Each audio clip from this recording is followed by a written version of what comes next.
Ready to take a seat, raise your right hand. Do you solemnly swear in front of the testimony you're about to give the truth, the whole truth, and nothing but the truth, so help you God? Yes. See, please spell your first and last name for the record, please. Stephen Plotnick. Yeah. STV9QWASNY. All right, very good. You may inquire. Thank you, Your Honor. And I want to make sure I'm saying that last name right, because I think I've mispronounced it a few times. Is it Kwasny? Okay. Mr. Kwasny, could you please tell the court where you lived in 2018? 914 Dewey, Farmington. Okay. As far as you know, is that city of Ann Arbor, state of Michigan, and Washtenaw County? Yes. Thank you. And in early, excuse me, 2024, around January, February, did you walk into Ann Arbor Police Department station to report a crime? Yes. Okay. And did that crime that you're reporting involve a Larry Lee? Yes. Do you see Mr. Lee in the courtroom today? I do. Could you please point him out, describe something he's wearing? Could you describe what he's wearing? A jail outfit. Thank you. Hold on one moment, Ms. Tanner. The two people in the front row, you need to back up one row, both of you. Excuse me. Yes, you guys just need to back up one row. All right, just that first row needs to be empty. Thank you. Your Honor, may the record reflect the victim identified the defendant, pointed him out in the courtroom at defense counsel's table. Without objection, record shall so reflect. Objection. Thank you, Your Honor. And what you reported, where did that take place? Went home. At that Dewey Street address you just mentioned? Okay. And can you please tell the court what you reported happened? When you say he, who are you referring to? Larry. Mr. Lee, defendant? Yes. Thank you. I'm sorry, I just have to be really clear for the record. Yeah. That's why I keep asking you questions. I'm going to ask you some questions about what happened and what you reported. When I'm done asking questions, defense counsel might ask you questions, okay? If you need either one of us to rephrase anything, please let us know, okay?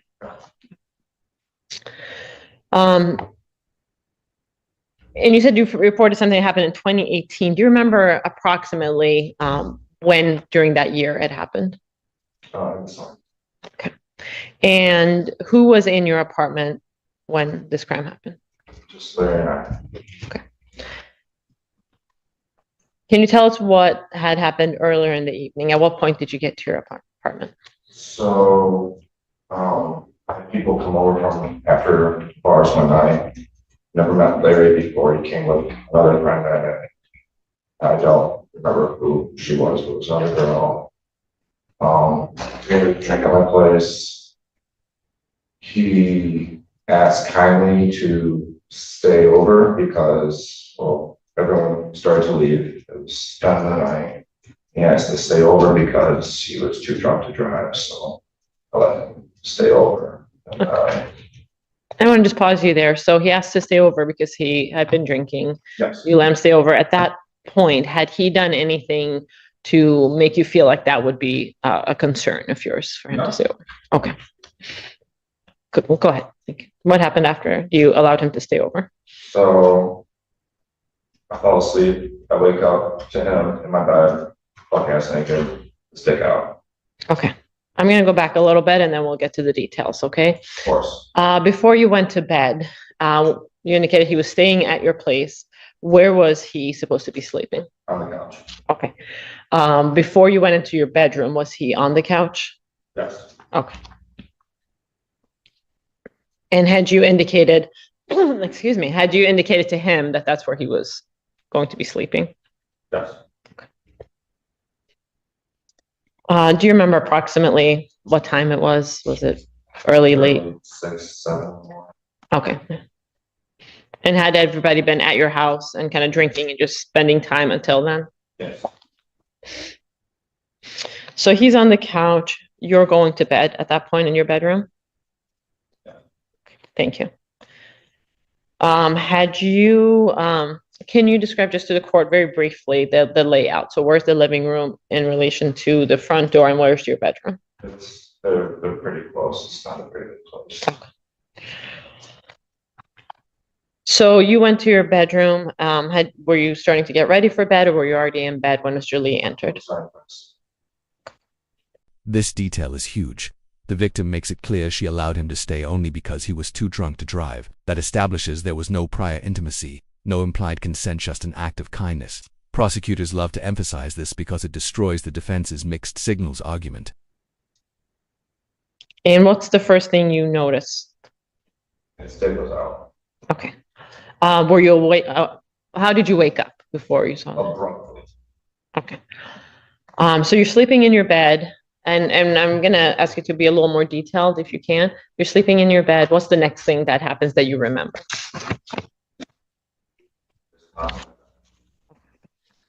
And did that wake you up? His presence? Okay. And when you wake up and you open your eyes, what did you see? Yeah. Mr. Lee, is that who you're referring to? Yes. Okay. And if you remember, did he have any clothes on? No. No clothes on at all? I mean, like the shirt was kind of off, his pants were down, like they were like around like his like knees or something. Okay. So Were you wearing any clothing in bed? yes. And so you wake up, you see Mr. Lee, and you said his penis was exposed. Yes. Do you remember if he was doing anything with his penis?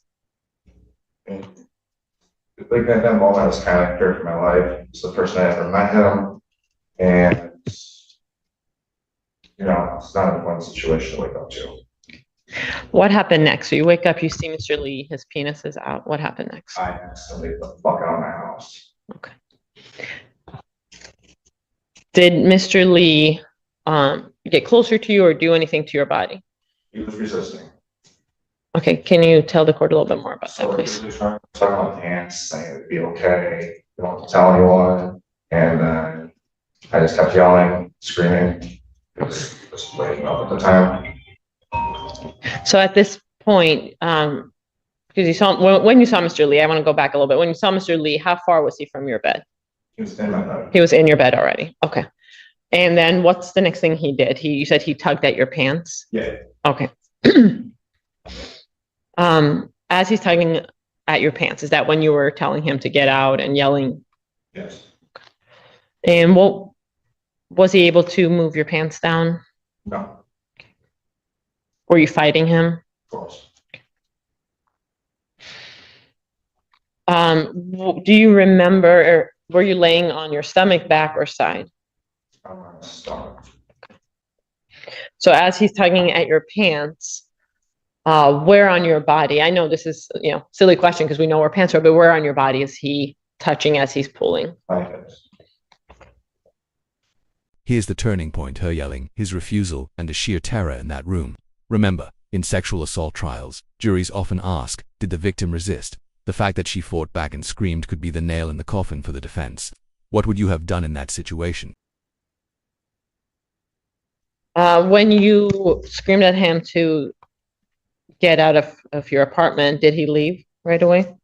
He resisted.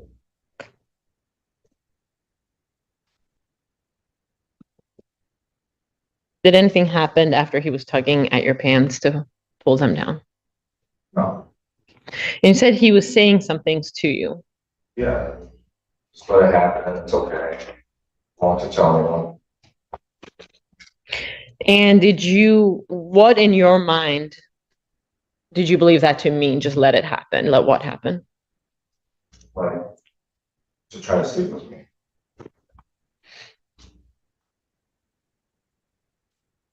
Was his penis out during all of Yes. this whole interaction?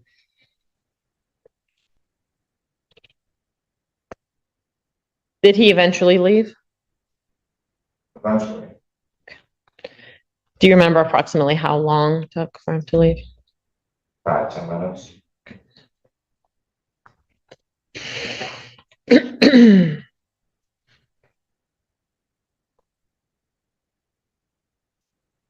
Can I have a moment, Your Honor? Yes.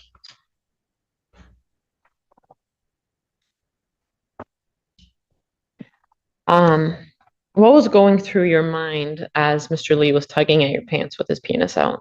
I was scared for my life. Never met him before that night. Didn't know who he was. Just in my bed doing that. Never experienced anything like that in my life before. What was going through your mind once he left your apartment? How that could have happened, because the situation goes from trying to do him a favor, not like trying to drunk or anything like that, to now he's butt ass fucking naked in my bed. Can I ask you to try not to cuss in the courtroom? I know you're upset, but we're gonna try to be as polite as we can, okay? Did you think about reporting the incident? I wish I would have, but no. Can you tell Dakota a little bit about what was going through your head that you didn't at the time? Like, you usually don't talk about, like, if something like that happens, it's hard to talk about. This is.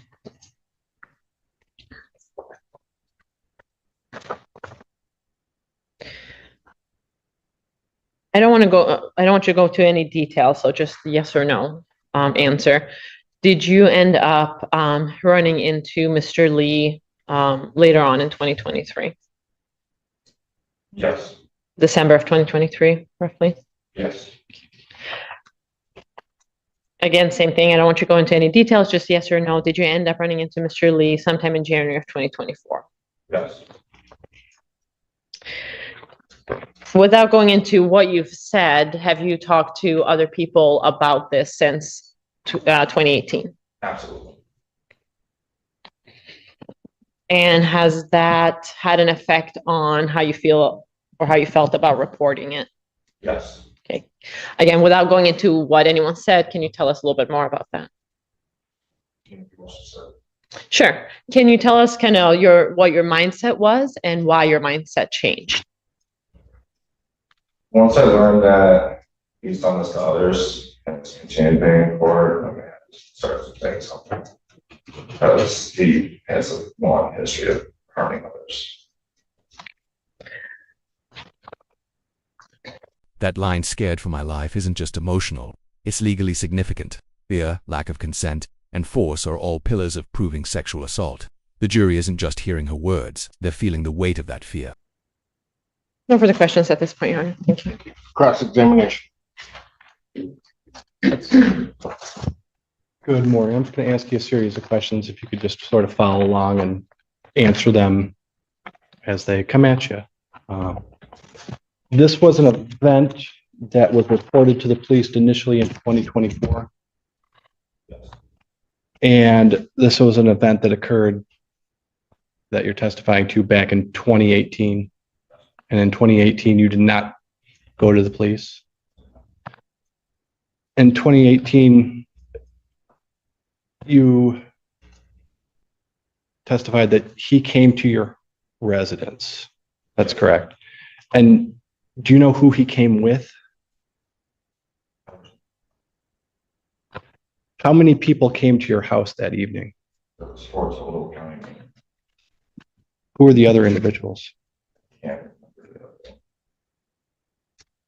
Who did what you said you were at a bar. What bar were you at? What's important is No, I'm just, The answer. you could answer my questions. you didn't come to us from the bar, you joined through. Okay, So fair enough. So you were at a bar. Which bar were you at? And what day of the week was this? It wasn't during the week? You said a second ago, he came with somebody else. He didn't come directly from live. Some other girl. How did that other girl that we don't know to come over to your house? She came with the other person. I was kind of fuzzy. It's like when you go through a traumatic experience like that, it's kind of. No, you just got to say what you remember. So this other girl had been in contact with you to come over to your house, or was it that other girl through somebody else? Okay, so you said there were 4 total. Was that including you? Yes. Okay, so you invited one person. How many people did you actually invite over? And four came. Three came. Did they all come in your apartment together? Do you know if they, separate times, who came first? And then who came second? If like I knew where they were at, it has to be in this room for how many times. Okay, so you just brought up another buddy. You said there were four people there. How many people were over there? Four. Okay. So you said they came together or they came at separate times? They Okay, came together with another girl. I knew the girl's name. I remember the girl's name. okay, so he comes with somebody else. When did somebody else come? Okay, is that something you remember or you're just trying to put together today? No, this is something I remember. Okay. About what time did they come to your residence? 32:30 somewhere. And now the defense steps in. Watch carefully, their strategy is clear. Attack her memory, highlight the delay in reporting, and plant seeds of doubt, classic cross-exam tactics. But the big question is, will the jury see through it, or will this undermine her credibility? What was the intention of all these people coming to your house at 2:30 in the morning? So I'm gonna object, Tony. He can't speak to what their intention was. He can only speak to what he. I'll sustain the objection. You need to rephrase your question. Okay. You were invited people over. What did you plan on doing with all these people? Okay. Was there alcohol involved? Yeah. Okay. Had you been drinking at the bar? Okay. About how much did you had to drink that evening? And what were you drinking? Okay. What time did you get to the bar that day?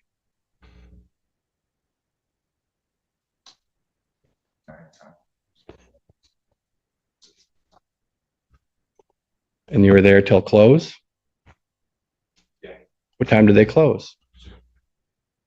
Don't close at 3 or 4? Close at 2?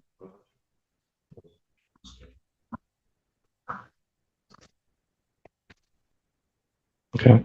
So how well do you, outside of this defendant, how well do you know the other two people that were with you? The one girl, sure, whatever money was theirs. Okay. How did you get home? Okay. Do you know how these other individuals that came, do you know the other individuals live? No. Did you ever know where this defendant lived? Not close.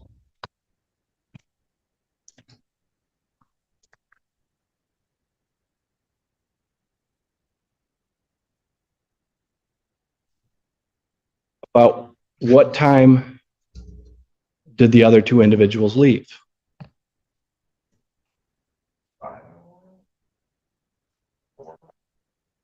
Okay. Do you know if they left by, do you know what transportation they left in? Did they, Some Uber, some. What's important is that he asked to stay. okay. Did you ask him where he lived? He is basically, he's a stranger to you. So you said it was a small apartment? Yes. You guys were all sitting together? There was lots of conversation that evening, early morning? Yeah. Did you get to know him while you were there? A little bit, but like just kind of listen to music and just hung out, you know, that was common for what I would do back then. But music, have people over most of the time. I know this would be the last time I would ever let someone in my home. That I know.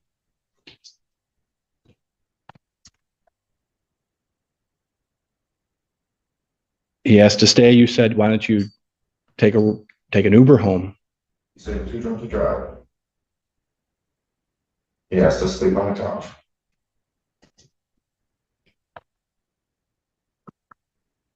You didn't say, can't you walk home? Don't say those things to people. asked to stay. When I'm sleeping on the couch, I obviously I knew it was gonna happen. It was gonna happen.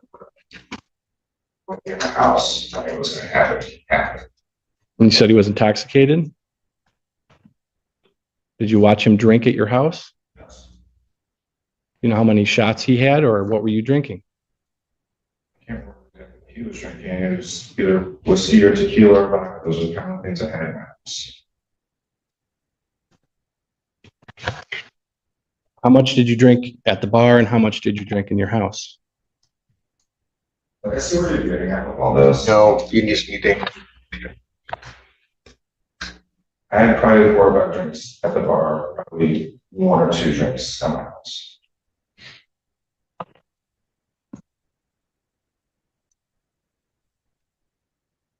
You say he woke up. Do you think that let me rephrase.